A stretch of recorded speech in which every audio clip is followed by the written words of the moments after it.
आमजन है, मैं महाकौशल विज्ञान मेला और विज्ञान मेले की परिकल्पना क्या है, हम इस विज्ञान मेले को क्यों करते हैं। तो विज्ञान मेले को करने का आधार ये है कि हम सब भली भांति अवगत हैं कि आज विज्ञान एवं प्रौद्योगिकी एक डेवलपमेंट का आधार है किसी भी देश के लिए, समाज के लिए। और हम इन मेलों के माध्यम से सबके बीच में प्रदर्शित करते हैं कि आज भारत में हमारे मंत्रालय हो, हमारे विभाग हो, हमारी इंडस्ट्रीज हो, हमारे रिसर्च संस्थान हो, किस तरह की आधुनिक टेक्नोलॉजी के साथ में काम कर रहा है। एक आशा का और विश्वास का संचार कि हमारा देश कितना उन्नत है विज्ञान और प्रौद्योगिकी के क्षेत्र में। एक ऐसा प्लेटफॉर्म जो छात्रों को, शोधार्थियों को, शिक्षकों को, आमजनों को एक ऐसा प्लेटफॉर्म देता है कि वो अपनी परिकल्पनाओं को आगे ले जा सकते हैं। एक संवाद के सत्र होंगे, प्रदर्शनी के क्षेत्र हैं, कार्यशालाएं हैं, विभिन्न गतिविधियां, विज्ञान का एक समागम है, वो उनको एक अद्भुत मंच। और कहते हैं विज्ञान नीरस है, लेकिन इसे मेले के रूप में हम लोग इसको आयोजित करते हैं। ऐसा हमारा इस विज्ञान मेले को आयोजित करने का उद्देश्य हमारी भारत की गौरवशाली वैज्ञानिक परंपरा है, उसका प्रदर्शन, तो वो जाने कि भारत की अपनी परंपरा क्या है विज्ञान की, इसको लेके हम काम करते हैं। इस विज्ञान मेले में बहुत बड़ी संख्या में ग्रास रूट इनोवेटर्स, कारीगर, यानी आप देखेंगे स्पेस साइंस से लेकर जमीन तक कारीगरों और ग्रास रूट इनोवेटर्स का प्रदर्शन, उत्कृष्ट प्रदर्शन हम लोग इस विज्ञान मेले में करते हैं। और इस पूरी परिकल्पना के लिए हम लोगों के विज्ञान भारती, महाकौशल विज्ञान परिषद और समस्त जो हर संगठन है उनके वो इसके आयोजक हैं, तो उन्हीं की परिकल्पना है।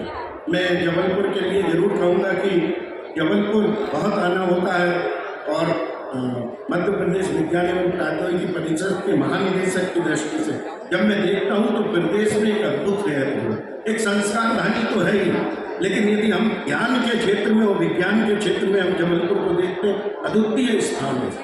तकनीक के क्षेत्र में पहला महाविद्यालय हमने यहाँ खोला, ऐसा कोई क्षेत्र नहीं है। शोध का सबसे बड़े केंद्र के रूप में राष्ट्रीय स्तर की संस्थाएं, प्रदेश स्तर की संस्थाएं, विश्वविद्यालय, अलग अलग विज्ञान के, शोध के, टेक्नोलॉजी के और विभिन्न यहाँ पे संस्थान हैं और ये काम होता है। हम भी एक तारामंडल, जैसा मैंने कहा कि यहाँ पे हम अपना साइंस सेंटर बना रहे हैं और वो 17 करोड़ की लागत से साइंस सेंटर हमें, उसमें बहुत सारी गतिविधियाँ भेड़ाघाट के 7 एकड़ में, उसमें तारामंडल होगा, गैलरीज होगी, राइस पार्क होगा, प्रदर्शनी हॉल होगा, इनोवेशन कॉर्नर होगा, एक्टिविटी कॉर्नर होगा, डिफरेंट लैब्स होंगी।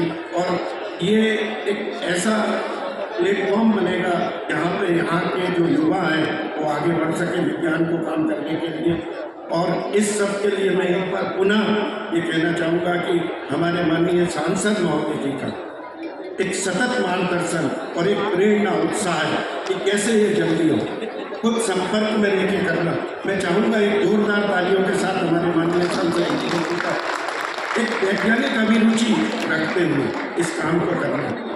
मैं यहाँ ये भी कहना चाहूँगा कि हमारे मध्य प्रदेश विज्ञान एवं प्रौद्योगिकी परिषद माननीय मुख्यमंत्री जी के नेतृत्व में, तो विज्ञान एवं प्रौद्योगिकी विभाग के मंत्री भी हम उनके नेतृत्व में काम करते हैं और उनके विजन के अनुरूप, उनकी प्रेरणा के अनुरूप, उनके निर्देश के अनुरूप हम विज्ञान, प्रौद्योगिकी और नवाचार को लेकर हर क्षेत्र में हम लोग काम कर रहे हैं। स्पेशली छात्रों के लिए बहुत बड़ी संख्या में छात्र हैं, हम इंटर्नशिप के लिए कुछ कार्य कर रहे हैं। स्टार्टअप्स में वो कैसे आ सकते हैं, इनोवेशन में कैसे आगे आ सकते हैं, science centre, science park, science city का निर्माण, विज्ञान पर्यटन, इसमें वैज्ञानिकों से संवाद और संस्थाओं तक छात्रों को ले जाने की बात है, उनके लिए शोध परियोजनाएं, ट्रेवल ग्रांट, इस तरह की गतिविधियां आयोजित करने के लिए हम सतत रूप से कमिटेड भी हैं और काम भी कर रहे हैं। मैं इस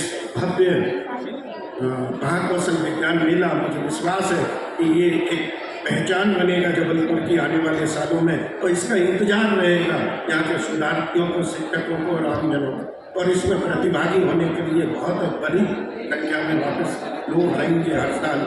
मैं आयोजकों को बहुत बहुत बधाई और शुभकामनाएं देते हुए मेरे छात्रों से भी अनुरोध करूँगा कि आप जाएं और स्टॉलों को देखिए। हमने अपने यहाँ IIT गांधीनगर के सहयोग से जो क्रिएटिव लर्निंग सेंटर है खुद करके देखें और विज्ञान सीखें। ऐसे स्टॉलों पे जाएं और वहाँ समझें कि क्या आपके लिए यहाँ पे उपलब्ध है। मैं एक बार पुनः सबको शुभकामनाएं देते हुए, धन्यवाद देते हुए अपनी वाणी को धन्यवाद।